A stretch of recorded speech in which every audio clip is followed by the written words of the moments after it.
Hikayat si miskin.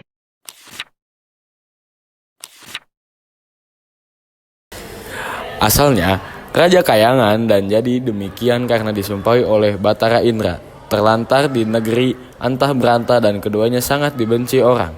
Setiap kali mereka mengemis di pasar dan kampung, mereka dipukuli dan diusir hingga ke hutan. Oleh yang demikian, tinggallah dua suami istri itu di hutan, memakan batang kayu dan buah-buahan. Hatta beberapa lamanya, maka istri si miskin itu pun hamilah 3 bulan lamanya. Maka istrinya menangis hendak makan buah mempelam yang ada di dalam taman raja itu. Maka suaminya itu pun terketukkan hatinya tatkala ia di keindraan menjadi raja tiada ia mau beranak. Maka sekarang telah mudorot. Maka baharulah hendak beranak seraya berkata kepada istrinya, Ayo hai Adinda, Tuan hendak membunuh Kakanda rupanya ini. Tiadakah Tuan tahu akan hal kita yang sudah lalu itu? Jangankan hendak meminta barang suatu, hampir kepada kampung orang tiada boleh. Setelah didengar oleh istrinya, kata suaminya demikian itu maka makinlah sangat ia menangis. Maka kata suaminya, Diamlah Tuan, jangan menangis. Berilah Kakanda pergi mencarikan Tuan buah mempelam itu. Jikalau dapat oleh Kakanda akan buah mempelam itu, Kakanda berikan pada Tuan. maka istrinya itu pun diamlah. Maka suaminya itu pun pergilah ke pasar mencari buah mempelam itu. Setelah sampai di orang berjualan buah mempelam, maka si miskin itu pun berhentilah di sana. Hendak pun dimintanya takut ia akan dipalu orang. Maka kata orang yang berjualan buah mempelam, "Hai miskin, apa kehendakmu?"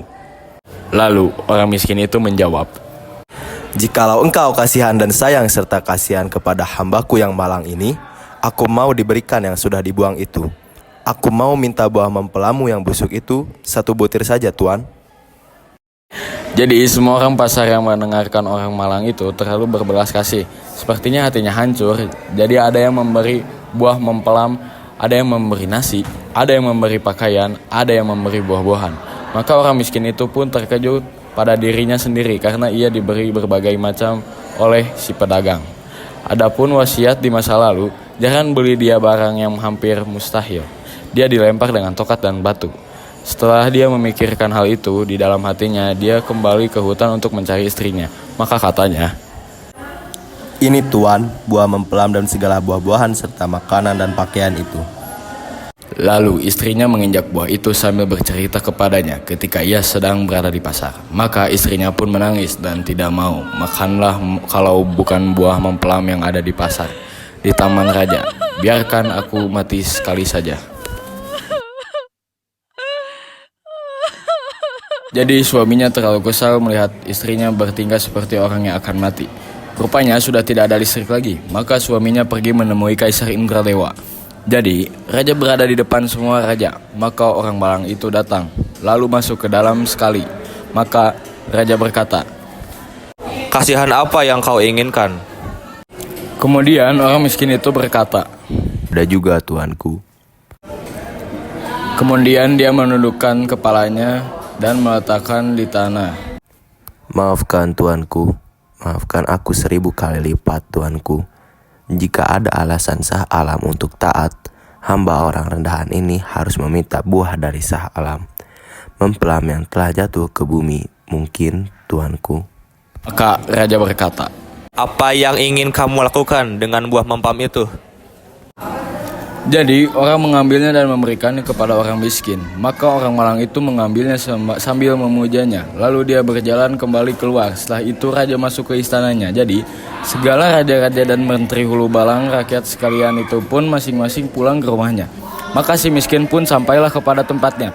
Setelah dilihat oleh istrinya, akan suaminya datang itu membawa buah mempelam setangkai. Maka ia tertawa-tawa. Seraya disambutnya lalu dimakannya. Maka adalah antaranya 3 bulan lamanya. Maka ia pun menangis pula hendak makan nangka yang di dalam taman raja itu juga. Demikian juga si miskin mendapat nangka di kebun raja itu untuk istrinya yang mengidam itu. Adapun selama istrinya si miskin hamil, maka banyaklah makan makanan dan kain baju dan beras padi dan segala perkakas-perkakas itu diberi orang kepadanya. Dan pada ketika yang baik dan saat yang sempurna, pada malam 14 hari bulan, maka bulan itu pun sedang terang tumerang. Maka pada ketika itu, istri si miskin itu pun beranaklah. Seorang anak lelaki terlalu amat baik parasnya dan elok rupanya. Anak itu dinamakan Marakarma, artinya anak di dalam kesukaran. Hatta, maka dengan takdir Allah Subhanahu wa taala menganugerahi kepada hambanya. Maka si miskin pun menggalilah tanah hendak berbuat tempatnya 3 beranak itu. Maka digalinyalah tanah itu hendak mendirikan tiang teratak itu. Maka tergalilah kepada sebuah telaju yang besar berisi emas terlalu banyak. Maka istrinya pun datanglah melihat akan emas itu. Seraya berkata kepada suaminya, Adapun akan emas ini sampai kepada anak cucu kita, sekalipun tiada habis dibuat belanja. ia menjadi kaya dan menempah barang-barang keperluannya, kendi lampit, utar-utar, pelana kuda, keris, dan sebagainya. Sekembalinya dari menempah barang-barang itu, dia mandi berlimau, menimang anaknya dan berseru, Jikalau sungguh-sungguh anak dewa-dewa hendak menerangkan muka ayahanda ini, jadilah negeri di dalam hutan ini sebuah negeri yang lengkap dengan kota, parit, dan istananya, serta dengan menteri hulu balang, rakyat sekalian dan segala raja-raja di bawah baginda. Betapa adat segala raja-raja yang besar.